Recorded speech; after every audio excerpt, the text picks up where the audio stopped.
Hey y'all, I just got my roasted salsa verde out of the canner. This is a really easy recipe and I will have all the information linked down below in the description box so you can make it. It's roasted in the oven. It's so good. And you can use green tomatoes if you want to. I will have some different recipes down below so you can use tomatillos or green tomatoes. But it just depends on how cheap it is in your area where you live. I think I paid like $7 for 4 pounds. But if you use green tomatoes out of your garden, it's going to be cheaper. So I hadn't got any green tomatoes yet, but I want to try it with green tomatoes next. But this salsa verde, this roasted salsa verde is going to go in another recipe that I'm going to share next time.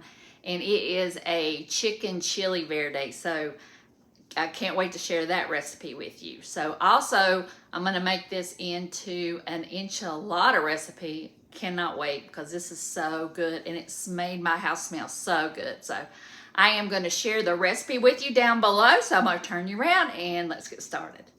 You are going to need tomatillos. And if you've never seen a tomatillo, it is wrapped in a husk. It looks just like a green tomato. It's kind of a sticky paper. And you just pull that off. Just comes off like that. And I got 4 pounds. It calls for 4 pounds of tomatillos. There is another recipe that is using green tomatoes, and it uses 7 pounds. So I don't know how cheap it would be, because if you're growing these, then it would obviously be cheaper. I got them at Walmart, and I think they were a little over $7 for 4 pounds. But if you have green tomatoes, there's another recipe that you can use that's kind of like this that uses green tomatoes. So if you have a bunch of those in your garden, then it will probably be cheaper to use that. But this recipe is roasted, so you're going to roast these. The green tomato one, you cook it in a saucepan. So they're both a little bit different. So I'm going to go ahead and unwrap these, and then we're going to clean these off. So we're going to use tomatillos. We're also going to use, it says 2 peppers. I'm only going to use probably not even this much because I am a wimp at heat. But if you want to add both because you like it spicy, you go right ahead. And it calls for bottled lime juice. The other recipe with the green tomatoes calls for lime juice in the bottle. This one calls for salt and pepper, so I'm going to use pepper, and I'm going to use sea salt. Don't use iodized salt. So I've got some sea salt here. I've got some garlic, and I've got a white onion. It calls for 2 medium. I'm going to use 1 large. And the other recipe with the green tomatoes calls for a red onion. But it does call for lime juice and garlic. And it also calls for cilantro. Both recipes has cilantro. And I just got that out of my little garden that I got out at my front door. It calls for 1/4. I think the other one calls for a little bit more. The other recipe calls for a lot more peppers. And the other recipe with the green tomatoes calls for cumin. So you could put a little cumin in there too. So I'm going to go ahead and get everything started, everything peeled and chopped. And then I'll come back and show you the rest. All right, I lined a sheet tray with some aluminum foil per the directions. And I put all the tomatillos down, stem side down, and I'm going to put them in a 425-degree oven. I've got 8 wedges of onion. I used 1 large instead of 2 medium onions, and I've got them sitting there. I am going to go ahead and roast 1 whole jalapeno. I took the seeds out, and I have got 6 cloves of garlic. So I'm going to put this in the oven at 425, and we're going to do it for 15 minutes. Till these are softened, and then I'll take them back out and put them in for 15 more minutes until everything's charred.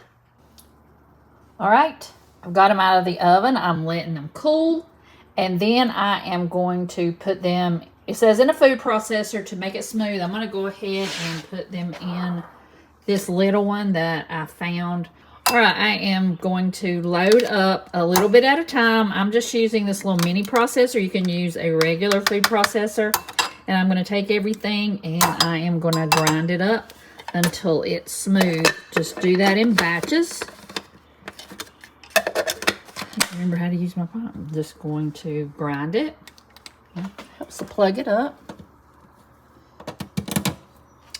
All right. Process it until smooth. All right, I made sure it was really smooth. That onion, you want to watch it and make sure that you get that really chopped up, because that's what took the most time. I had to take a little bit of the onion out and re-chop it. So it is really smooth, and I'm going to turn it to a simmer. I'm going to add in the rest of the ingredients. I have got a half a cup of the lime juice. I've also got 2 teaspoons of salt. I'm using sea salt. Use canning salt. Don't use iodized salt because it'll make your product cloudy. So I'm going to put that salt and pepper, and I did put a couple dashes of cumin in it because I know one of the recipes use cumin. So I wanted to give it that little bit of cumin flavor. And I'm adding in the 1/4 of a cup of coarsely chopped cilantro. We're going to stir that around. All it says is we want to bring it up to a simmer. You want to just see just a few little bubbles, and then we're going to turn it off the heat and we're going to start canning it. And I am so excited. It smells amazing. I am going to use a couple of the 1/2 pint jars. You can always go down in size, but you can't go up in size. So it calls for pints. So you can do 1/2 pints, but you can't do quarts. So I'm going to vary my jars because sometimes I might just want a little salsa with some chips. Sometimes I might want to make some enchiladas with that. So that's why I'm going to vary it. And I might have to use a couple more jars, but I'm going to start out with this. So my salsa has come to a simmer. So I'm going to take it off the heat and we're going to start canning it. I've got my bowl here. I've got a wet paper towel. I've got my funnel here, and I've got this that I'm going to get the air bubbles out. So let's go ahead and get a 1/2 pint jar. This is going to be a it's going to be a 1/2 inch headspace. Get my funnel. Go ahead and get this in my jar. I cannot wait. This smells so good, and I love green salsa. I'm going to try it with the tomatillos this time, and I'm also going to try it with the green tomatoes as soon as my tomatoes start coming in. I didn't grow any tomatillos. All I'm growing is tomatoes. So if this is good, I might start growing some tomatillos. I think I grew them 1 year, but that was it.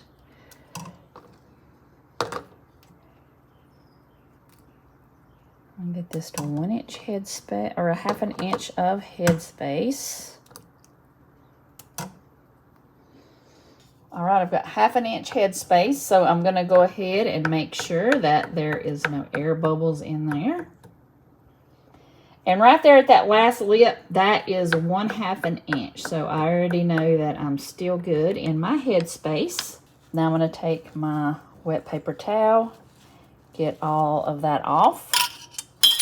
I'm going to go ahead and put my cling ring and lid on.